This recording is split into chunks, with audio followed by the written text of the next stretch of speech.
3,000 feet of black Pacific water pressed against the pressure hull, and the metal groaned, not the sharp crack that meant failure.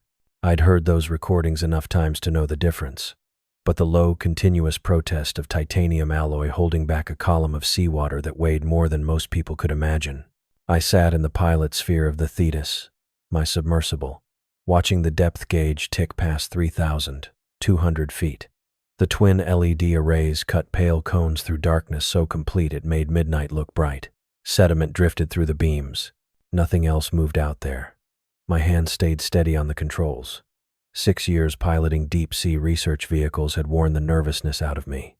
Left just the procedural calm and the constant mental checklist. Ballast pressure normal. Life support nominal. Hull temperature dropping as expected. The coffee I'd finished an hour ago sat cold in my bladder, but I wasn't surfacing until I'd seen what I came for. The sonar display flickered in my peripheral vision. I'd been watching it more than the viewports. Down here, you saw with sound first, light second. The return signal painted green shapes on the black screen, topology of the seafloor rising to meet me as I descended along the trench edge. Then the display changed. 12 distinct contacts appeared at once, arranged in a pattern too regular to be geological, almost circular. Each signature showed the dense, angular returns of worked metal, not volcanic rock. I felt my breath catch just for a second before the analytical part of my brain kicked in and started measuring distances, estimating sizes. Wrecks had to be. The sonar profile matched submarine hulls, that elongated teardrop shape, the conning tower protrusions on some of them. I'd spent 6 months fighting for this dive. 6 months of proposals and revisions of sitting in Dr. Kelly Medina's office at the Hadley Oceanographic Institute, while she explained in that careful Boston accent why the board needed more evidence, more documentation, more certainty before they'd authorize the expense. She'd worn her reputation like armor. 20 years running Hadley. Enough published papers to fill a bookshelf. Connections in Washington and Brussels and Tokyo. I'd shown her the satellite imaging first. The new synthetic aperture radar could penetrate seawater to depths that would have seemed impossible a decade ago. And the commercial survey company had sold me their data for less than my truck was worth. The images were grainy, ambiguous, but they showed metal where the charts said there should be nothing but seafloor. She'd studied them through her designer frames, lips pressed thin. Could be geological. Look at the spacing. I'd pulled up my analysis. The measurements I'd taken, 12 objects arranged in an arc. Interval variance less than 8%. Nature can be surprisingly regular. Not this regular. We'd gone back and forth. I'd brought her the archival research next. 3 weeks of digging through naval records, war diaries, after-action reports from August 1943. The Pacific Theater was chaos that summer. Solomon's campaign, fighting in New Guinea, submarines ranging across Japanese supply lines. But not here. Not at these coordinates. 200 nautical miles from any documented convoy route or patrol area. That was the hook I'd used. The impossibility of it. Kelly Medina had built her career on discoveries that rewrote what we thought we knew. Hydrothermal vent ecosystems, extremophile bacteria that shouldn't exist, geological formations that violated accepted models. She understood the value of impossible things once you proved they were real. The funding approval came through on a Tuesday morning. Enough for one dive. One chance to confirm the satellite data and document whatever was down there. She'd called me into her office, and I'd found her standing by the window, overlooking Monterey Bay, hands clasped behind her back. The board approved your proposal. I'd felt my heart rate spike, kept my voice level. When can I launch? 2 weeks. The Thetis is finishing a survey run off Alaska. She'll be available when she returns. She turned to face me. Tom, you understand this is preliminary reconnaissance only. Document the site. Collect imagery. Return with evidence we can analyze. No hull penetrations. No artifact recovery. Nothing that risks the vehicle. Understood. And if you find what you think you'll find. She'd paused, choosing words. We'll need to involve the appropriate authorities. Naval wrecks are graves. There are protocols. I'd nodded. Didn't mention that I'd already thought through those complications. Already accepted them as the price of knowing. Now 3,000 feet down with those 12 contacts glowing on my sonar. The weight of what I might have found pressed harder than the water outside. I adjusted my descent angle, vectoring toward the nearest signature. The sonar gave me distance and bearing, but the details would come from the cameras. My right hand worked the thruster controls while my left brought the external lighting to full power. The LEDs drew enough current to drain my batteries 8% faster, but I needed the illumination. The seafloor materialized below me, volcanic rock, dark gray and porous, covered in the pale sediment that drifted down here like slow snow. I'd read somewhere it took a century for an inch of that ooze to accumulate. Everything down here operated on geological time, except for the things humans dropped into it. The first wreck emerged from the darkness like something surfacing in reverse. German U-boat. I recognized the type immediately. Type EIIC, the workhorse of the Kriegsmarine submarine fleet. She lay canted against a volcanic outcropping, her bow pointing into the current. Stern settled lower where the seafloor dropped away. The conning tower stood intact, still showing the fairwater planes that would have helped her dive and surface. Rust had consumed the deck plating, turned it into brown-orange layers that looked soft as tissue paper. I brought the Thetis closer, adjusting trim to hold position about 20 feet off her hull. The current pushed at me, gentle down here, but constant. I compensated with the thrusters, keeping the cameras pointed at the wreck. My hand reached for the recording controls. The external cameras were already running, but I tapped the backup system to life anyway. Redundancy. Everything in deep submergence work came down to redundancy and checklists. Beginning documentation of Contact 1, I said aloud. Habit from years of solo dives. The audio recorded with the video and talking helped me think. German Type 7, U-boat. Approximately 200 of Tuttugu feet in length. Bearing 200. Oshutiu. List approximately 30 degrees to port. I stopped talking, leaned closer to the monitors. Close enough. My breath fogged the screen for a second. The hull was intact. Not just structurally sound. Intact. Whole. The pressure hull showed corrosion. Showed the biological fouling you'd expect after 8 decades underwater. But it didn't show damage. No torpedo impact crater. No depth charge scarring. Those distinctive dimpled patterns where explosives compressed metal inward. No collision damage. No buckling from crush depth failure. I panned the cameras slowly along her length, bow to stern, checked the deck, the ballast tank vents, the conning tower. Rust everywhere, marine growth in patches. But underneath it all, the submarine looked like she'd simply settled here. Parked herself against this outcropping and stopped. My mouth had gone dry. Submarines didn't sink themselves. They went down fighting or fleeing, torn open by enemy action or their own mechanical failures. They didn't sail into the middle of nowhere and die without a mark on them. I adjusted the Thetis's position, moving aft along the wreck. The stern section came into focus. Rudder still attached. Propeller blades bent slightly, probably from settling against the rocks. The external torpedo tubes showed empty, their outer doors open to the sea. She'd fired her weapons. Sometime before she sank, her crew had launched torpedoes at something. At what? There was nothing out here. No shipping lanes, no harbors, no targets worth the fuel to reach them. I checked my air supply. 4 hours remaining. Maybe 5 if I was conservative with the CO2 scrubbers. Enough time to document all 12 wrecks if I moved efficiently. The sonar showed the next contact bearing 185 degrees, distance 70 meters. I pitched the Thetis forward and increased power to the main thruster, lifting away from the U-boat. She dropped behind me, swallowed by the darkness outside my light cones. The facts cycled through my head while I navigated. 12 submarines, 3 nations, 72 hours in August 1943. No battle record, no survivors, no distress calls that made it into any archive I could access. And now no damage.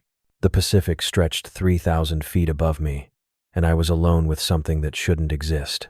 The American submarine sat 200 yards northeast of the German wreck, its bow tilted 15 degrees into the silt. Gatto class. I recognized the configuration before I read the hull number.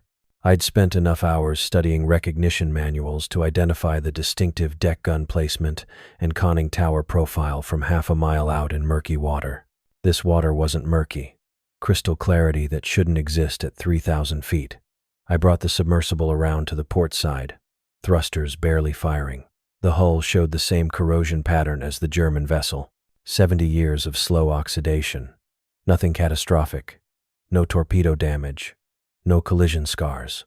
Just time doing its patient work on steel. My hands moved through the checklist without conscious thought. External floodlights at full intensity. Hull-mounted camera recording. Sonar in passive mode, painting the wreck's dimensions onto my screen. 298 feet from bow to stern.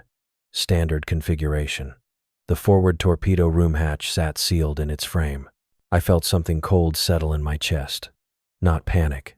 Something quieter. The recognition that what I'd found on the German boat wasn't an isolated anomaly. I worked my way aft, counting hatches. Forward torpedo room sealed. Forward battery compartment sealed. Officers' quarters. Control room. After battery. Every single pressure door locked tight in its frame. Dogging wheels turned to the closed position. The conning tower hatch hadn't budged. I'd seen enough sunken vessels to know what catastrophic failure looked like. Hatches blown outward by internal pressure. Hull plating peeled back by torpedo detonations. The twisted metal geography of violent death. This wasn't that. This was a submarine that had settled to the bottom intact and simply stopped. Stopped with her crew inside. I moved to the next wreck. Japanese I-class, lying on her starboard side with her bow pointing northwest. Same story. Sealed hatches. Minimal damage. No sign of the violence that should have accompanied her sinking. Then a British T-class boat. Another German U-boat. This one Type 8C. An American fleet submarine. Her hull number still partially visible through the corrosion. Every single one intact. Every single one sealed. I kept a running tally on my slate, marking each vessel's position and condition. The data built into something that made no sense. 12 submarines from 4 different navies, all sunk within a 72-hour window, according to Freddy's logs, and not one of them showed signs of combat damage severe enough to explain their presence on the ocean floor. No distress calls, no survivors, no breaches, just death in sealed steel coffins. The American Gatto class sat waiting. When I circled back to it, I'd spotted the corrosion damage on my first pass. A section of hull plating near the after battery compartment where 70 years of salt water had eaten through the steel. Jagged edges, hole maybe 2 feet across. Big enough. I brought the submersible to a hover 30 feet from the breach and powered up the remote camera drone. The ROV slid out of its deployment bay with a soft mechanical whir that transmitted through the hull. I watched it on the external camera feed, a small black shape trailing its umbilical tether. 4 miniature thrusters adjusting its position in the water. The control interface lit up my right-hand screen. Pitch, yaw, depth, camera angle. My fingers found the controls, muscle memory from 1,000 deployments. The drone moved forward, its LED array cutting a cone of white light through the black water. I guided it toward the breach, making minor adjustments to keep it centered on the opening. The corroded edges filled my screen, then slid past as the camera entered the hull. The after battery compartment materialized in the drone's floodlights. I stopped the ROV's forward motion, let it hang there, camera panning slowly across the interior. The batteries themselves had degraded into shapeless masses of lead and acid residue. Deck plating showed through in patches where the corrosion had been worst, but the compartment's basic structure remained intact. Bulkheads, overhead piping, the pressure door leading forward into officers' country, and bodies. Not bodies, remains. Skeletons in the tattered remnants of uniforms. I'd expected that. 70 years at depth. Anything organic would be long gone, except for bone. What I hadn't expected was their positions. One skeleton sat against the forward bulkhead, legs extended, arms resting at its sides. Another lay curled on its side near the battery bank, skull tilted at an angle that suggested it had simply folded there and never moved again. A third stood, wedged between 2 battery housings, one skeletal hand gripping an overhead pipe. They hadn't drowned. Drowning meant struggling, thrashing, clawing toward air. These men looked like they'd been frozen mid-motion and simply stopped. I guided the drone through the pressure door into officers' country. Had to angle it carefully through the opening. The door stood partially open. Dogging wheel turned halfway. Someone had been opening it when they died. The skeletal hand still gripped the wheel. My breathing sounded too loud in the submersible's confined space. I forced myself to slow it down, focus on the controls, keep the drone moving. Control room next, the nerve center of the submarine, where the diving officer would have stood at the ballast board, where the helmsman and planesman manned their wheels, where the captain would have gripped the periscope handles and called out orders. They were all still there. Skeleton at the ballast board, both hands on controls. Two more at the helm station, sitting upright in positions that must have been their duty stations. Another slumped over the chart table, skull resting on folded arms. The captain, had to be the captain, stood near the periscope well. One hand reached toward the control surface, fingers extended. He'd been reaching for something when death came. I panned the camera slowly across the scene. The drone's lights picked out details I didn't want to see but couldn't stop recording. Tattered uniform remnants still clinging to bone. Personal effects scattered on the deck. A waterlogged wallet. The corroded remains of a wristwatch. Something that might have been a photograph before the ocean dissolved it. No signs of fire. No blast damage. No indication that water had flooded the compartment in a violent rush. They just died. All of them. Simultaneously. While sitting at their posts or standing at their stations doing whatever they'd been doing in the moments before death arrived. My stomach twisted. Not nausea. Exactly. Something deeper. The visceral wrongness of what I was seeing. I'd reviewed casualty reports from dozens of submarine disasters. I knew what death looked like in these steel tubes. Men drowned when compartments flooded. They suffocated when fire consumed their oxygen. They burned when electrical systems shorted out. They died slowly from carbon monoxide poisoning, or quickly from pressure hull failure. They didn't just stop. The drone's camera feed showed me another skeleton in the radio room seated at the communications panel, one hand near the telegraph key. He'd been at his station when it happened, maybe listening to traffic from the surface, maybe preparing to send a message. He'd never sent it. I backed the ROV out through the breach and recovered it to its bay. My hands moved through the procedure automatically while my brain tried to process what I'd just seen. The recording equipment had captured everything. Hull-mounted cameras, drone footage, sonar data, depth readings, timestamps, all of it stored on redundant drives, backed up to 3 separate systems because I'd learned a long time ago that the ocean loved destroying evidence. This evidence would survive. Whatever else happened, I had proof. Proof of what exactly? 12 submarines, 4 navies, 72 hours, no distress calls, no survivors, no damage severe enough to explain their sinking. And inside, at least one of them, inside all of them, probably, crews dead at their stations, without warning or struggle. Something had killed them. Something instantaneous enough that trained submariners hadn't even had time to react. No scramble for escape hatches, no attempt to surface. Just sudden absolute cessation. The mystery of it sat in my chest, heavy and cold. Freddy's logs had brought me here because he'd noticed the pattern. 12 boats lost in the same grid square, during the same 3-day window. An anomaly buried in historical records that nobody else had thought to question. Now I was sitting 3,000 feet down, surrounded by the proof that something impossible had happened here, and I had no idea what it was. The thought consumed everything else. Not fear exactly, though that lurked at the edges. Not even the scientific excitement of discovering something unprecedented, though that was there too. Just the overwhelming need to understand, to find the mechanism, to answer the question that these wrecks posed. What could kill 12 submarines and their crews without leaving any trace of how it happened? I stared at the camera feeds showing the American boat's hull, still and silent in the crystal water. Somewhere inside that steel coffin, 70-some men sat at their stations, waiting 70 years for someone to ask the right questions. I was asking now, and I wasn't leaving until I had answers. The third wreck was Japanese. Kagero-class destroyer. Hull number barely visible through the corrosion. I brought the submersible alongside at 11:47, my hands moving through the control sequence without conscious thought. The cameras showed me what I'd already started to expect. 3 sailors at the starboard torpedo tubes. One had his hand on the loading mechanism. Another held a clipboard, inventory sheet maybe, or firing solution calculations. The third stood with his mouth open, frozen mid-word. Whatever he'd been saying to his crewmates, he never finished it. I panned the external lights across the deck. No bullet holes, no shrapnel scoring. The anti-aircraft gun sat unmanned but undamaged, barrels pointed at nothing. My stomach had gone tight. I logged the footage, marked the coordinates, moved on. Wreck 4 was another American boat, smaller than the first one I'd examined. Probably a patrol craft, something fast that shouldn't have been this far from any documented convoy route. The hull had settled at a 40 degrees angle, bow down in the sediment. I maneuvered the submersible to peer through a blown-out section of the bridge.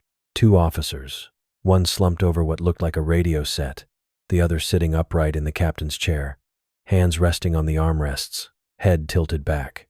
His jaw hung slack. Eyes gone, of course. The scavengers always took the soft tissue first, but the posture read clear enough.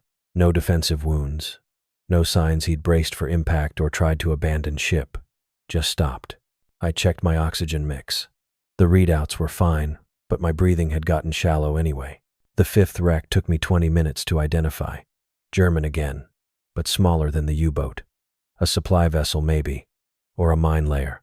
The stern had crumpled on impact with the seafloor, but the forward sections remained mostly intact. I found 6 crew members in the galley.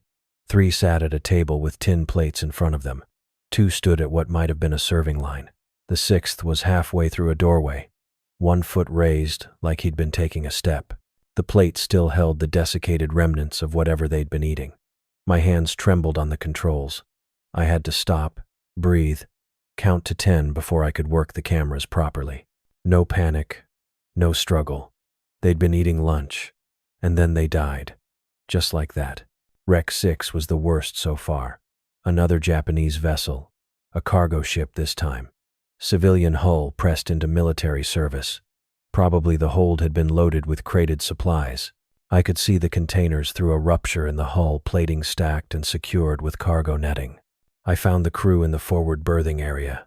18 men, maybe 20. Hard to count them all the way they'd settled over the decades. Some in bunks, others on the floor between the racks. One sitting with his back against a bulkhead, knees drawn up, hands folded in his lap. Off duty, resting, sleeping, writing letters home, and then not. I had to back the submersible away. My vision had started to tunnel, black creeping in at the edges. The pressure hull felt too small. Suddenly, the recycled air too thin. I'd seen bodies before, worked 3 different wreck sites during my graduate research, documented remains, cataloged personal effects, maintained professional detachment. This was different. This was wrong in a way that bypassed analysis and hit somewhere deeper, somewhere that didn't care about data or methodology. I forced myself to log the coordinates, mark the footage, move to the next site. The 7th wreck was American, small patrol vessel, similar to number 4. I found the crew at their action stations, gunners at the deck guns, radio man at his set, helmsman at the wheel, ready for combat that never came.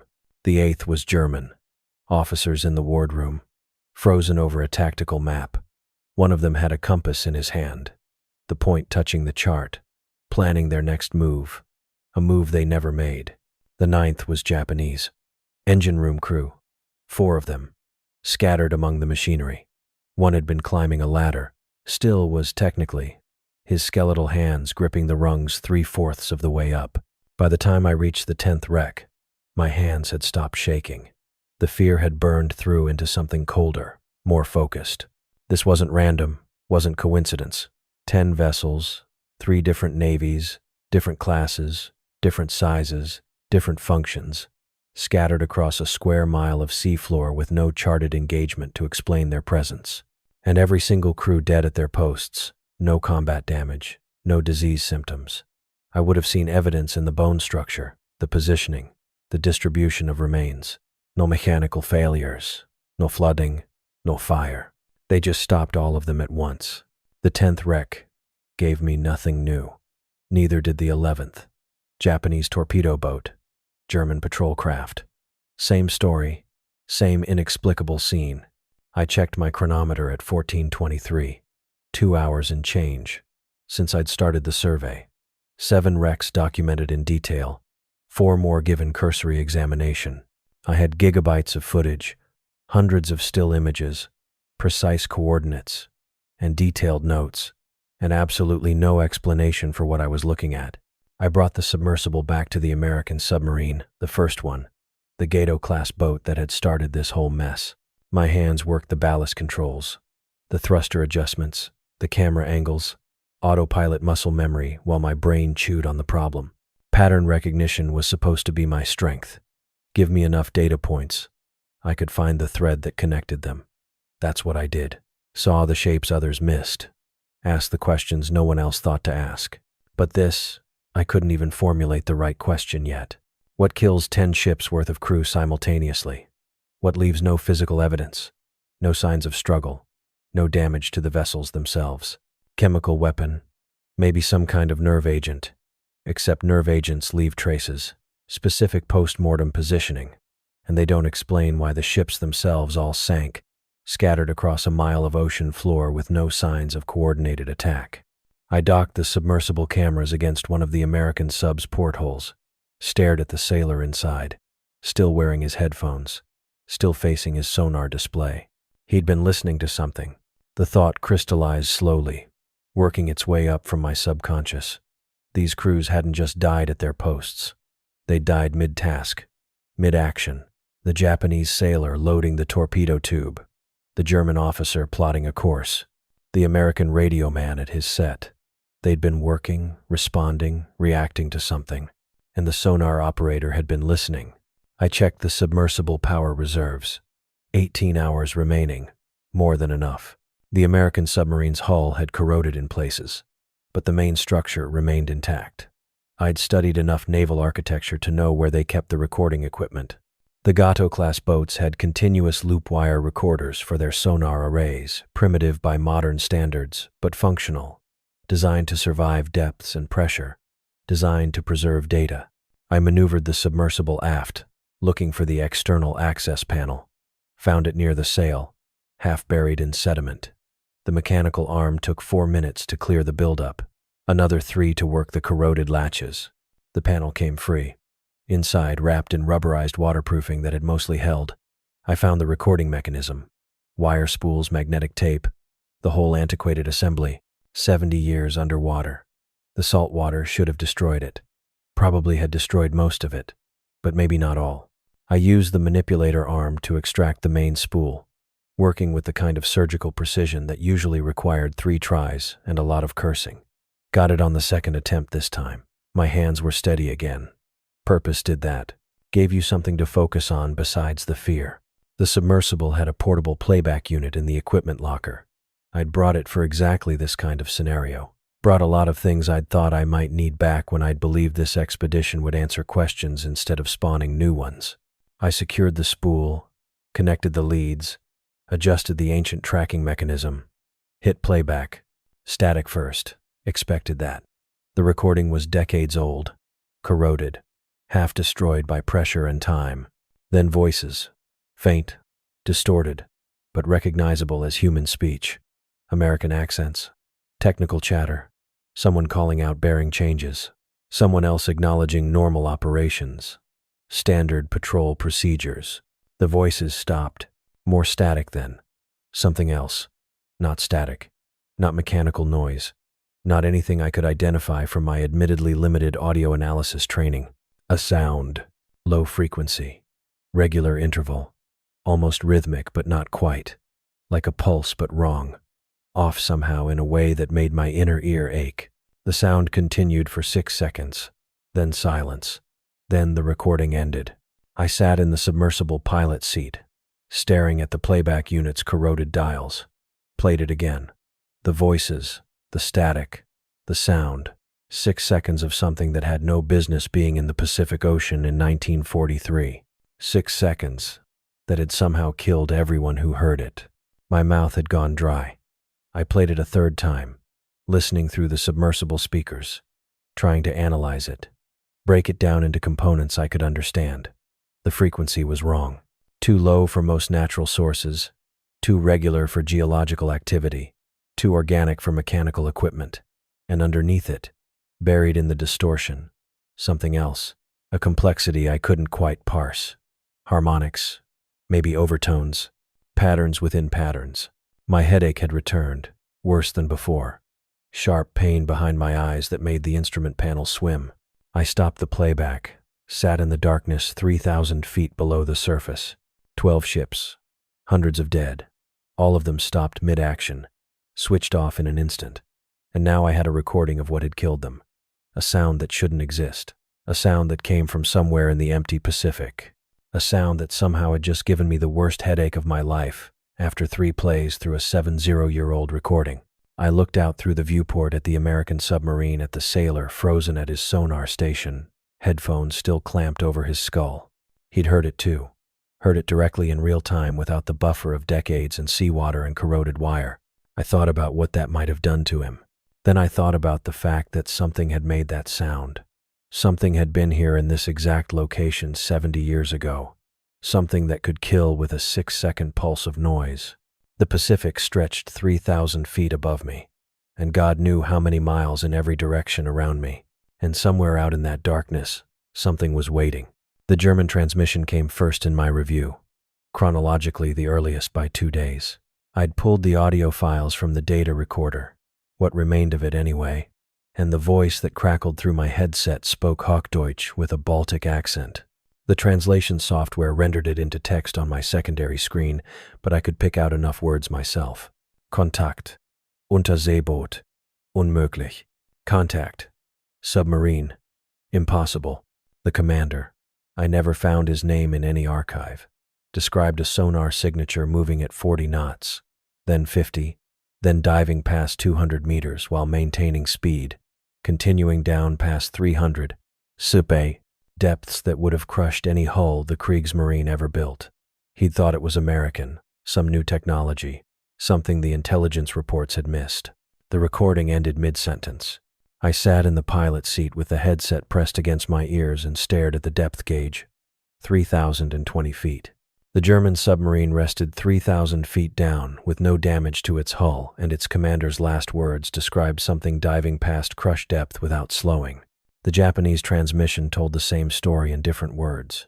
I didn't speak Japanese, couldn't pick out individual words the way I could with German, but the translation came through clear enough. The destroyer's sonar operator reported a massive contact, speed estimated at 45 knots, course erratic. They'd fired torpedoes. The operator's voice rose in pitch as he described the contact diving, going deeper than their weapons could track, deeper than anything should survive. Then depth charges. I heard those in the background of the recording. The distinct crack of explosions transmitted through water. The operator's final words. According to the translation, still descending. Still moving. This is not possible. Static. After that, I pulled the headset off and rubbed my eyes behind my glasses. The cabin felt smaller than it had an hour ago. The pressure hull groaned. Just the normal sounds of deep submersion.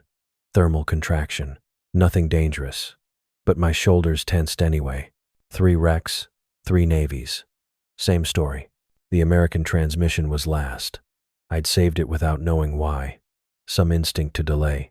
And when I finally queued up the audio file, my hands were steady on the controls, but my jaw was clenched tight enough to ache. The voice that came through the speakers was American, Midwest, flat vowels, matter-of-fact tone, young. I ran the timestamp against the service records I downloaded before the dive. Couldn't access the cloud down here, but I'd learned years ago to cache everything I might need and found the name after 15 minutes of cross-referencing. Petty Officer Freddy Bravo, sonar operator, 23 years old, Detroit, Michigan, enlisted in 41, assigned to submarine duty after basic training, cited twice for exceptional performance. Wrote clear, detailed logs that his commanders praised for accuracy. Died August 9th, 1943. Cause unknown. Lost at sea. No remains recovered. I stared at his service photo on my screen. Round face, cleft chin, pale eyes that looked straight at the camera with the kind of open expression that suggested he hadn't yet seen anything that would make him distrust the world. He'd been down here in this same darkness, breathing recycled air that tasted of oil and sweat, listening to something his training couldn't explain. I pressed play on his final log entry. Contact bearing 220. Range approximately 70 yards. His voice was steady, professional. Speed. I'm reading 42 knots. 45 now. Contact is accelerating. A pause. I heard paper rustling. Him checking his instruments maybe, or his manual. Making sure he was reading the displays correctly. Contact is diving. Passing 300 feet. 350. 400. Another pause, longer this time. Contact maintaining speed at 450 feet. Someone spoke in the background. I couldn't make out the words, but the tone was sharp. A question. Maybe an order. Freddy's response came quieter. Yes, sir, I'm sure. The signature is. It's massive. Bigger than anything in the recognition manual. And the sound. He trailed off. I leaned forward. The submersible cabin lights reflected off the screens, turning everything outside the viewports into perfect blackness. Permission to describe the acoustic signature, sir? A pause while someone responded. It's like metal grinding against metal. But there's something else underneath. Almost like whale song, but wrong. The frequency keeps shifting. It's making my teeth hurt. More background voices agitated now. Contact is rising. Ascending at. Jesus. 60 knots vertical. Now bearing. It's circling us. Range decreasing. 800 yards. 700. Freddy's voice had lost its professional steadiness. I heard the strain creeping in.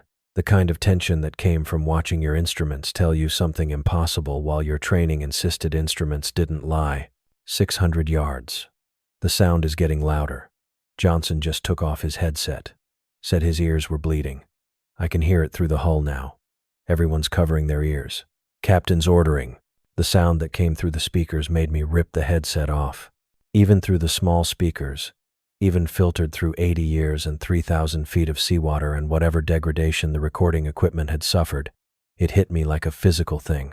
Metal grinding, yes, but also something organic. Something that resonated in frequencies that made my back teeth ache and my vision blur at the edges. I sat there with the headset in my lap, breathing hard. The recording had cut to static. I checked the timestamp.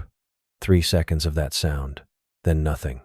Freddy Bravo had stopped transmitting at 9:42 local time on August 9th, 1943. He died listening to that. My hands were shaking. I put the headset on the console and flexed my fingers trying to work out the tremor. 3 wrecks, 3 different navies, 3 different languages, 3 different commanders making 3 different tactical decisions. The Germans had run. The Japanese had attacked. The Americans had held position, probably trying to identify the contact before committing to action. All 3 ships rested on the bottom with no hull damage. All 3 crews died at their stations, and all 3 had tracked something that moved too fast, dove too deep, and made a sound that human engineering couldn't produce. I pulled up the sonar data from my own submersible. The contact I'd recorded earlier, the one that had moved through the water while I was examining the American submarine, sat in my memory buffer as a series of acoustic signatures that my software couldn't classify. I ran it through the analysis program anyway. Watched the frequency distribution graph populate. The speed calculations render. The size estimates compile. 43 knots. Estimated length over 300 feet. Maximum recorded depth, 4,200 feet. I sat back in the pilot seat. The pressure hull groaned again, and this time I didn't tell myself it was normal thermal contraction. This time, I listened. Nothing but the groan, the hum of my life support, the quiet ping of the passive sonar maintaining its watch on the water around me. I queued up Freddy's final log entry again. Didn't put the headset on. Couldn't make myself do that. Just let it play through the cabin speakers at low volume. His voice filled the small space. Matter-of-fact and professional right up until it wasn't. And when the sound started, I stopped the playback before it could complete. My hands were steady now. I'd spent 12 years studying deep ocean phenomena, bioluminescence patterns, hydrothermal vent ecosystems, pressure adaptation in extreme depth species. I'd published thesis papers. I'd given lectures. I knew what lived down here in the dark. This wasn't that. The realization settled into my chest like cold water, and I felt the hair rise on my arms despite the cabin's stable temperature. I was still sitting there, still staring at Freddy Bravo's service photo on my screen, still trying to process what 3 separate navies had independently recorded when the engine noise changed. Not the normal fluctuation of the electric drive, not the slight variation in pitch that came from current draw. A stuttering, a hesitation in the steady hum that had been my constant companion for 6 hours. I turned to the engineering panel. The battery indicators showed 82% charge, temperature normal, current draw within parameters. Every diagnostic reading exactly where it should be. The engine stuttered again, then stopped completely. The control panel lit up red. Battery thermal warning. Power distribution fault. Motor controller disconnect. The lights cascaded across the displays in rapid succession, each one representing another system reporting failure. And my hands were already moving through the diagnostic sequence before my brain caught up to what I was seeing. I killed the main drive. The vibration stopped, but the warning lights stayed bright and urgent against the darkness of the cabin. Come on. My voice sounded thin in the enclosed space. Come on. Give me something. The diagnostic screen refreshed. Battery voltage normal. Temperature within parameters. No short circuits detected in the primary distribution system. I pulled up the motor controller logs, scanning through the data for any sign of what had triggered the cascade. Nothing. Every reading showed green, except for the ones screaming red, and those made no goddamn sense. The thermal warning indicated an overheat condition that the temperature sensors directly contradicted. The power fault suggested a current draw that wasn't appearing in any of the monitoring systems. The motor controller claimed it had disconnected due to phase imbalance, but the 3-phase output looked perfectly synchronized in the logs. I ran the diagnostics again. Same results. Clean power, balanced load, normal temperature, catastrophic failure, saltwater intrusion. Had to be. Something in the seals had given way, letting the Pacific leak into the motor housing or the controller compartment. The sensors wouldn't catch it immediately. They measured voltage and current and temperature, not the slow creep of conductive seawater bridging contacts that should stay isolated. I pulled up the hull integrity display. All compartments showed normal pressure, no moisture alarms, no indication that anything wet had gotten into anything that should stay dry. But the engine was dead, and something had killed it. My fingers moved through the reset sequence. I'd done this 100 times in training, walked through every failure mode the engineers could imagine. Thermal trip, wait for cool down, verify temperature, reset the controller, power fault, isolate the affected circuit, verify load, restore power in stages, motor disconnect, check, phase, balance, verify rotor position, reinitialize the drive system. The controller accepted the reset command. The status display flickered from red to amber to green. I brought the throttle up 5%. The propulsion motor hummed, smooth and steady, exactly the way it should sound. The vibration was gone. Power draw normal. All phases balanced. I exhaled and realized I'd been holding my breath. The hum changed pitch, started rough. The vibration came back harder this time. A grinding shudder that felt wrong in a way I couldn't name but recognized in my gut. The same instinct that made you pull your hand back from machinery that was about to fail. I killed the throttle. The warning lights came back. All of them. Same sequence. Same impossible combination of failures that the diagnostics said couldn't exist. Mechanical fatigue. The system had been running for weeks during my transit to the graveyard, and deep cycle operations put stress on components in ways that didn't always show up in the testing logs. A crack in the motor housing, a failing bearing, some critical component degraded past the point where it could handle load, breaking down under power and looking normal at rest.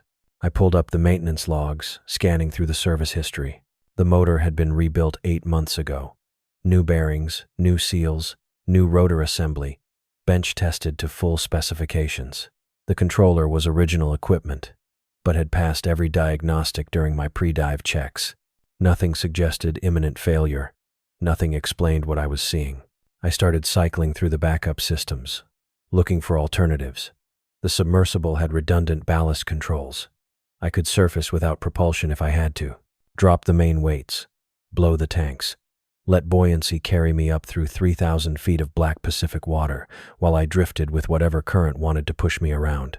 My hand hovered over the emergency ascent control. The external cameras were still running, their feeds displayed across the lower third of my monitor array.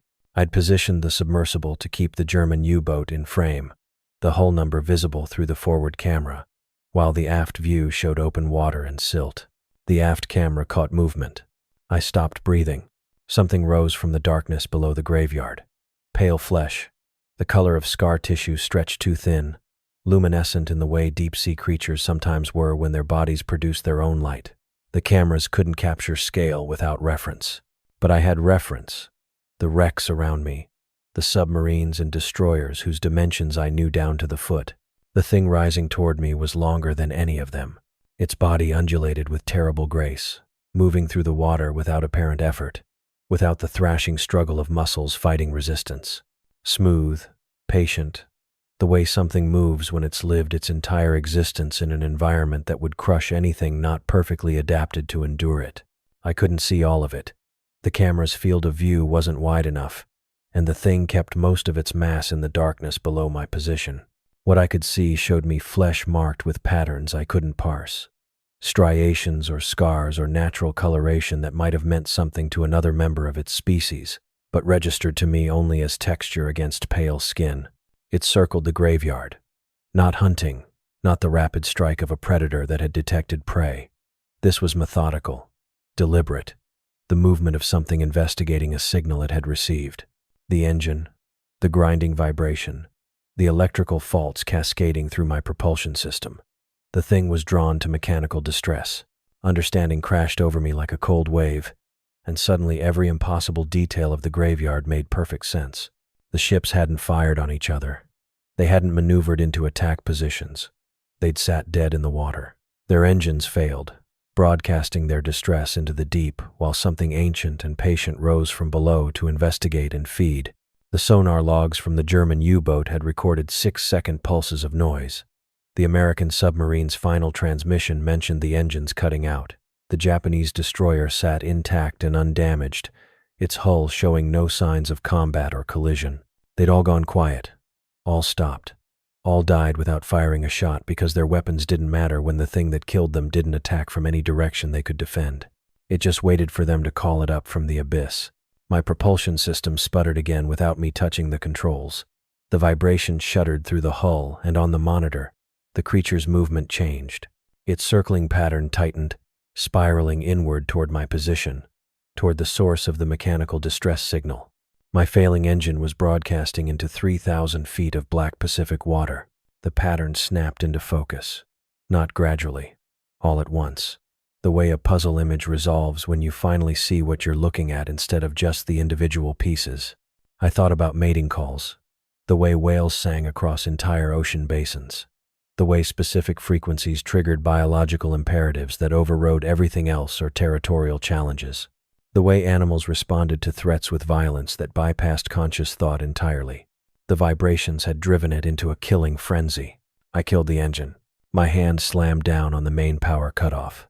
Not the gradual shutdown procedure they drilled into us during certification, but the emergency kill switch that dropped everything at once. The grinding vibration stopped. The control panel went dark, except for the battery indicators still glowing their dim red warning. Not enough. I could still hear the electrical hum of the life support system, feel the faint vibration of the carbon dioxide scrubbers cycling. Every active system was a noise source. Every noise source was a signal propagating through the water. I started shutting down systems one by one. Life support first. I had maybe 6 hours of ambient air in the pressure hull. More if I stayed calm and controlled my breathing. The scrubbers went silent. Then the heating elements. The backup power distribution. The external lights I'd already killed earlier. The internal lights. The communication array went next. Not that it mattered. I was 3,000 feet down and 200 miles from the nearest shipping lane. Nobody was listening. The navigation computer protested with a warning chime before it died. I ignored it. I knew where I was, sinking toward the German U-boat's open hatch, the same hatch I'd illuminated and photographed 4 hours ago, when I still thought I was conducting research instead of repeating the exact sequence of events that had killed 70 men. The sonar display faded last, its screen going black just as the spiral pattern reached the center point where my submersible drifted. Then I was sitting in complete darkness. Not the darkness of a room at night where your eyes adjust and you can make out shapes. Not the darkness of deep water with instruments still glowing. This was absolute. The darkness of being sealed inside a steel sphere 3,000 feet below the surface with every light source extinguished and no ambient illumination to see by. I felt the descent begin.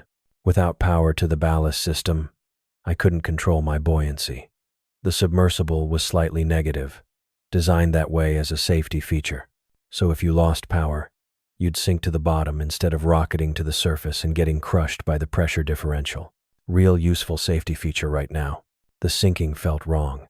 I was used to controlled descents, the ballast system maintaining steady rates while I monitored depth and adjusted trim. This was just falling, slow falling through water instead of air, but falling nonetheless. I couldn't see the depth gauge, couldn't see anything. My hands found the control panel in the darkness, fingers tracing across switches and buttons I'd operated hundreds of times. Muscle memory. The depth gauge should be upper left quadrant. Analog backup that didn't need power. I found it by touch and leaned close enough that my nose nearly touched the glass. Nothing. Too dark to read. I settled back in the seat and made myself breathe slowly. 6 hours of air. Maybe more. Enough time for the thing out there to lose interest, to stop circling, to drift away into whatever trench or canyon it called home.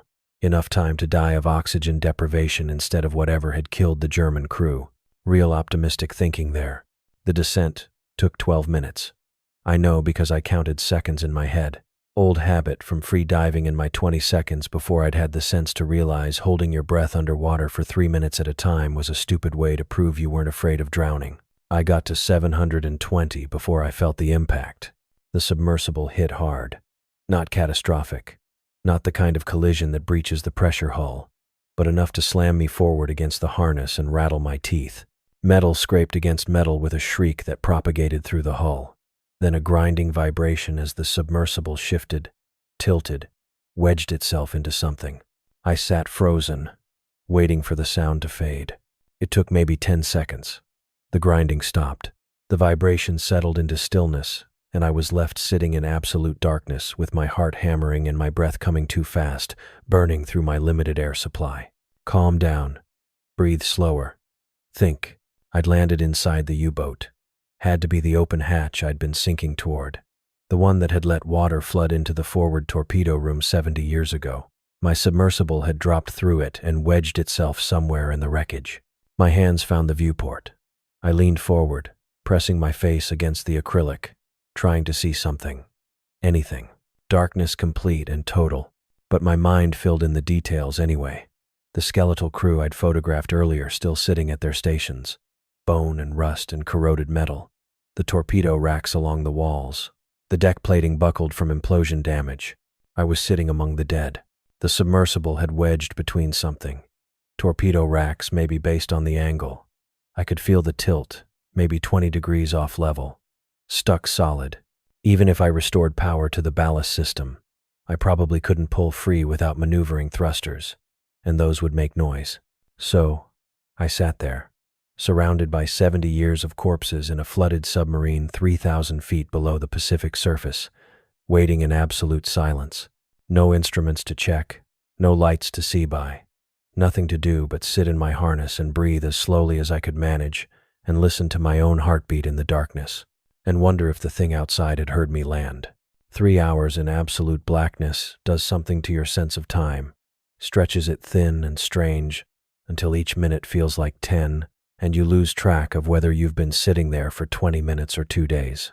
I sat in my harness, breathed recycled air that tasted flat and chemical, listened. The creature was searching. I could hear it moving through the graveyard above me, methodical and patient, working some pattern I couldn't predict. Metal groaned somewhere to my north, hull plates flexing under pressure that shouldn't exist at this depth. Then silence. Then the sound again farther east. My hands stayed locked on my knees. I'd learned that in the first 20 minutes. Any movement, any shift of weight, and the harness creaked. The deck plate settled. Small noises barely audible inside the hull, but I didn't know what the thing outside could hear. Didn't know what had drawn it to the others. The grinding started again. Low frequency, resonant, vibrating through the water and into my hull and straight into my chest cavity. I felt it in my sternum before I heard it with my ears. Whale song. That's what Freddy Bravo had called it in his log. Sound like whale song, but wrong, sir. Wrong rhythm, wrong intervals. I heard it clearly now. Not wrong, just not biological. The pattern was too regular, too precise. Mechanical grinding translated through water into something that resembled organic sound, the way a synthesizer resembles a violin. Similar frequency range, completely different source. The creature was scraping against the wrecks. I mapped the sound in my head, tracking its movement through the graveyard, north to south along the Japanese destroyer. Pause. East toward the American submarine. The metal-on-metal screech of something massive sliding across corroded hull plating. Freddy had died listening to this, sat at his sonar station, while this sound grew louder and louder until it filled his headset. And he knew, must have known in those final minutes, that whatever was making that noise was coming for them. 80 years ago, he'd written his observations in careful block letters, dated and timed each entry, maintained his professional standards, even as the impossible closed in around him. Now I sat in the darkness 3,000 feet below the surface, reading his mail. My breathing sounded too loud. I tried to slow it, control the rhythm, but my body wanted to pant, wanted to flood my blood with oxygen in preparation for fight or flight. Neither option available at 3,000 feet in a disabled submersible. I breathed through my nose, counted to 4 on the inhale, held it, counted to 4 on the exhale. Meditation technique I'd learned years ago and never thought I'd need. The grinding stopped. Silence pressed against my hull, thick and complete. I couldn't hear my own heartbeat anymore. Couldn't hear anything except the faint electrical hum of the batteries maintaining life support on minimal draw. Then displacement. The hull groaned. Not damage, not breach, just pressure differential. As something massive moved through the water directly above my position, the submersible rocked slightly, settling deeper into the silt. I didn't move, didn't breathe. The thing was right on top of me, close enough that I could feel it through the hull, the way you can feel someone standing behind you even when you can't see them. Presence mass. The water itself pushed down against my shelter, compressed by something that displaced God knew how many cubic meters. My jaw ached. I'd been clenching it without realizing. The displacement moved forward. Slowly. The creature was traveling maybe half a knot, drifting more than swimming. My submersible rocked again as the pressure wave passed over the stern. Then it was gone. I waited, counted to 60, counted to 60 again. The grinding started up somewhere to the west, fainter now, working its way toward the outer edge of the graveyard. My hands were shaking. I looked down at them in the darkness. Couldn't see them, but I could feel the tremor. Adrenaline crash. I'd been running on pure fight or flight chemistry for however long that encounter had lasted, and now my body was paying the bill. I let myself breathe normally. The sound seemed thunderous in the confined space. An hour passed, maybe longer. The grinding continued, sporadic and distant, working some search pattern I couldn't decode. I sat and listened and tried not to think about what would happen if the creature decided to investigate the German wreck more thoroughly. Tried not to imagine that grinding sound growing louder, closer, hull plates peeling back as something vast and hungry reached inside. Freddy would have had these same thoughts, would have sat at his station and listened and known exactly what was coming for him. I wondered if he'd been scared at the end. His logs didn't say, just recorded observations, technical and precise, right up until the final entry. The passive sonar pinged softly. I'd left it running on minimum power, audio output muted, just the visual display giving me position data every 30 seconds. The creature was descending. I watched the contact sync on my display, a bright blob of reflected sound dropping away from the graveyard level down past 3,200 feet. 3,300. Still descending, returning to the trench. I waited another hour, sat in the darkness, and watched the sonar display, and didn't let myself believe I was safe until the contact had been gone for a full 60 minutes without returning. Then I started the engine. Cold. Risky as hell. Cold starts put stress on components that wanted to warm up gradually, and I didn't know if my earlier emergency shutdown had damaged anything. But a hot start would have meant running diagnostics, warming the fuel cells, bringing systems online in sequence, all of which would have created noise and electrical signatures I couldn't afford. I pressed the ignition. The motor turned over, caught, settled into a low idle that sounded like thunder after 3 hours of silence. Nothing on the sonar. No contacts. No movement from the trench. I engaged the thrusters at 5% power. The submersible lifted from the silt, slow and gentle, debris sliding off the hull with soft scraping sounds that made my teeth hurt. Up. I climbed at 20 feet per minute, the slowest ascent rate I could maintain and still make progress. The wrecks fell away below me. 3 steel coffins full of men who'd encountered something they couldn't explain or escape. Men who died confused and terrified while I sat safe in my bunk 80 years later, reading their words and thinking I understood. I understood now. 2,500 feet. The pressure eased fractionally. My hull stopped groaning. 2,000 feet. The water was still black, still empty, but the weight of it felt different, less oppressive, less like being buried. I checked my storage drives.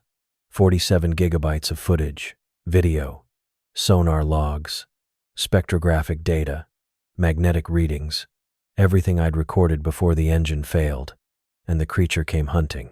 Evidence, proof that something lived down there in the trench, something that had been sinking ships since at least 1943, and probably longer.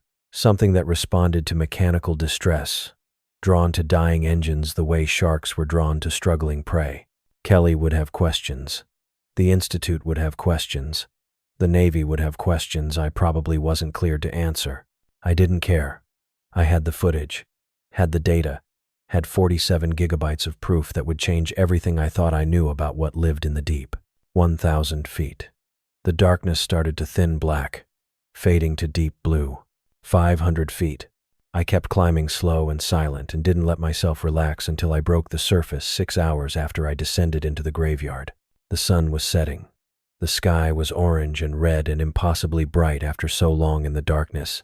I sat in my harness and watched the light play across the water and tried to remember how to breathe like a person who wasn't waiting to die. The research vessel Hadley Pioneer sat 300 yards to starboard, white hull bright against the blue water. I could see figures moving on deck. They'd been tracking my ascent. Protocol required constant sonar monitoring during deep operations, and the tender boat was already in the water, heading my way. My hands shook on the controls, adrenaline finally catching up now that the pressure was off, now that I had air above me instead of 3,000 feet of black water. I took a breath, another, tried to steady myself. The data recorder sat in its housing beneath the control panel. 16 hours of footage, sonar logs, audio files, temperature readings, and depth markers, and timestamps for every second I'd spent down there. Everything I'd need to prove what I'd found.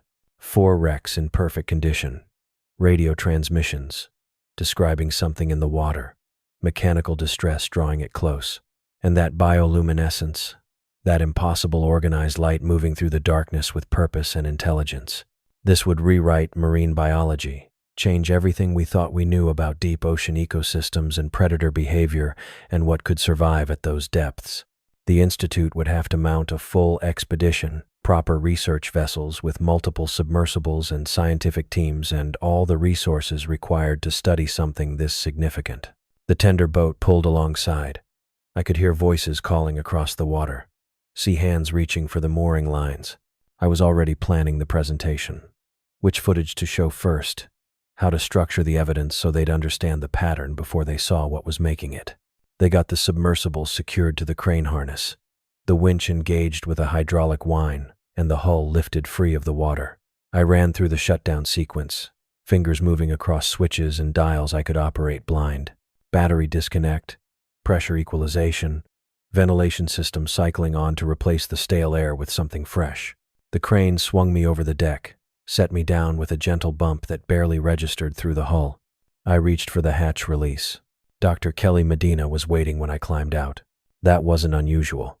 The Institute director often met returning expeditions personally when the research objectives were significant. But the 2 men standing behind her, those were new. They wore dark suits. Neither one had an ID badge visible, and I'd been around enough research vessels to know that everyone wore badges. Coast Guard inspectors, Navy liaison, even the insurance auditors who showed up once a year to verify our safety protocols. Everyone had credentials displayed. These two didn't. Kelly stepped forward. Her expression was carefully neutral, the same professional mask she wore during budget meetings with skeptical donors. Tom, welcome back. How are you feeling? Tired. I pulled off my glasses, wiped salt spray from the lenses with my shirt, but good. The descent went exactly according to plan. And the site? Dr. Medina. What I found down there, it's unprecedented. I need to get the data downloaded and start processing the footage. But you should know we're looking at something that's going to require immediate follow-up. Multiple submersibles, a full scientific team. Let's get you checked out first. She gestured toward the interior corridor. Medical clearance, debriefing, all the standard protocols. Then we can discuss what you found. The two men hadn't moved, hadn't introduced themselves, just stood there watching me with expressions that gave away nothing. Something cold settled in my chest. Who are they? Kelly's smile didn't change. Observers. Nothing to concern yourself with. Come on, let's get you inside. I looked at the submersible, at the data recorder housing visible through the open hatch, at 16 hours of evidence that proved something extraordinary lived in the deep Pacific. I'd like to secure the equipment first. Standard procedure. Already handled. One of the men spoke for the first time. Flat voice. No accent I could identify. Our team will manage the data recovery. Your team? I turned back to Kelly. What team? This is Institute equipment. Institute expedition. I'm the principal investigator and protocol requires. Protocol has been amended for this operation. The second man moved toward the submersible. Please, step away from the vessel, Dr. Robinson. Dr. Robinson. Not Tom. Not even Mr. Robinson. The formal title that created distance and made this official. Kelly touched my elbow. Gentle pressure, guiding me away from the submersible. Tom, please. This will be easier if you cooperate. I pulled my arm free. Easier for who, Kelly? What's happening here? Who are these people? She didn't answer. The two men were already at the submersible, and 3 more had appeared from somewhere. I hadn't seen them on deck when the crane set me down, but they were here now, all wearing the same dark suits and carrying the same unmarked cases. They climbed into the submersible. I started toward them. Kelly stepped in front of me, and her expression had shifted from professional courtesy to something harder. Don't, Tom. I'm serious. Just let them work. Let them work. That's my research, my data. I spent 16 hours in the dark collecting that evidence. And you want me to just stand here? Well, yes. No warmth in her voice now. That's exactly what I want you to do. Through the open hatch, I could see them disconnecting the data recorder.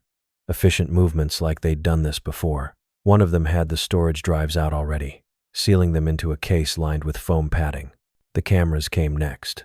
External housings unscrewed with practice speed. Then the sonar logs, the navigation system, the backup drives I'd installed myself as redundancy.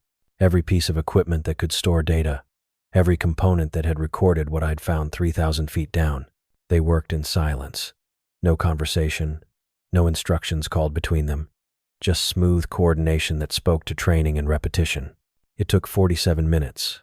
I know because I stood there on the deck and watched the entire time, and I kept checking my watch because I needed something concrete to hold on to, some fact I could verify and trust, while everything else dissolved into unreality. 47 minutes to strip the submersible clean. They carried the cases past me, unmarked black plastic with reinforced corners and combination locks. I counted them. 11 cases total. Every recording I'd made, every data point I'd collected, every piece of evidence that proved what lived in that underwater graveyard, gone into the hold of a boat I'd never seen before. A gray tender that had pulled alongside while they worked. Anonymous and unremarkable. The 2 men who'd been standing with Kelly followed the cases. They didn't look at me, didn't acknowledge my presence at all, just climbed into the tender and cast off. And the boat's engine rumbled to life and carried them away across the Pacific swell. Kelly waited until they were 100 yards out before she spoke again. You'll receive your new assignment within the week. Shallow water work, Caribbean coral surveys. The Institute values your expertise in marine ecology, and we're confident you'll make significant contributions to our reef conservation programs. The words came out smooth and rehearsed. She'd practiced this, prepared exactly what to say and how to say it to make the reassignment sound like a lateral move instead of exile. My security clearance. She hesitated. Will be adjusted to match your new responsibilities. Revoked. Adjusted. Don't. My voice came out flat. Don't dress it up. Just tell me straight. They're revoking my clearance, aren't they? Taking my deep water certification, making sure I can't go back down there. Kelly looked at me. The professional mask had cracked enough that I could see something underneath. Not quite sympathy, but acknowledgement, at least. Recognition that she was doing something she knew was wrong. Yes, she said. They are. Who's they? Who were those men? What authority do they have to? I don't know. She cut me off. And I don't want to know. They showed me paperwork that was very official and very clear about what would happen if I didn't cooperate. The Institute would lose its federal funding. Our research permits would be revoked. 20 years of work, Tom. Dozens of ongoing studies, hundreds of jobs, all of it gone if I refused. So, you just handed over everything. Didn't even question it. Of course, I questioned it. Her voice sharpened. I spent 2 hours on the phone with our lawyers before you surfaced. They advised complete cooperation. Said fighting this would accomplish nothing except destroying the Institute and likely putting me in legal jeopardy I don't even want to contemplate. The tender had disappeared over the horizon. I could still see the wake, white foam dissolving back into blue water. The official report, I said. What's it going to say? Equipment malfunction. Aborted dive at 1,200 feet due to technical issues. Standard safety protocol. Nothing unusual encountered. That's a lie. That's the report. I turned to look at her. Really look at her. At the woman who'd approved my expedition proposal and authorized the funding and told me she believed in pushing the boundaries of deep ocean research. You know, I found something down there. Something significant. Kelly held my gaze.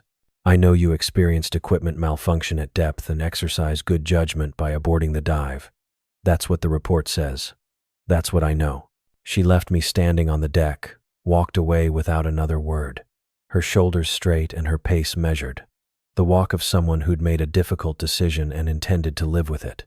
The submersible sat in its cradle, hatch still open, interior gutted of every component that mattered.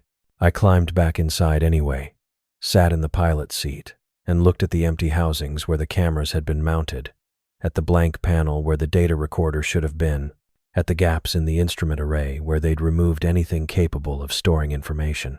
They'd been thorough, professional, known exactly what to take and where to find it. This wasn't improvised, wasn't a panic response to unexpected discovery. They'd been ready for this, waiting for someone to find what I'd found, prepared to disappear the evidence the moment it surfaced. The reassignment papers arrived 6 days later. Shallow water coral surveys in the Caribbean, exactly as Kelly had promised. Beautiful work. Really important research studying reef degradation and ecosystem recovery. The kind of assignment most marine biologists would be grateful to receive. I filed the papers in my desk drawer and didn't look at them again. My security clearance was officially revoked on the same day. No explanation provided, just a form letter stating that my authorization for classified research operations had been suspended pending administrative review, a review that would never happen, conducted by administrators who didn't exist for reasons no one would ever specify. I couldn't go back down, couldn't access the deep ocean submersibles, couldn't even enter the sections of the Institute where the serious equipment was stored. They'd boxed me into shallow water, confined me to depths where sunlight still penetrated and nothing strange or impossible waited in the darkness. No one would hear what I'd found. The data was gone. The footage had disappeared into unmarked cases carried away on an anonymous boat. Even if I tried to tell someone, tried to explain what I'd seen 3,000 feet down, I had nothing to show them. No evidence, no proof, just a story that sounded increasingly unhinged every time I rehearsed it in my head. No one would see what I'd recorded. The wrecks in perfect condition, the pattern of mechanical distress and organized response, that bioluminescence moving through the water with purpose and intelligence. All of it gone. But I knew. I'd been there. I'd sat in absolute darkness and listened to something vast circle my position. I'd watched that light play across the viewports. Blue, green, and impossibly bright, beautiful and terrible at the same time. I knew what waited in that graveyard far below, where 4 wrecks sat undamaged in the silt, their crews still at their stations after decades of patience, where something had learned to recognize the sound of metal whales singing their distress, where the keeper remained eternal and patient, listening for the next vessel to descend into its territory. The Pacific stretched 3,000 feet deep in that location, maybe deeper. The surveys had never mapped it completely. Too remote, too expensive, not strategically significant enough to justify the resources. It was still there, still waiting, still listening for the mechanical songs that meant food had arrived, and I would carry that knowledge alone, exiled to shallow water where the light still reached, stripped of clearance and credibility, and any platform that might let me share what I discovered. The truth of what lived in the abyss would stay buried with me, silent and useless and mine.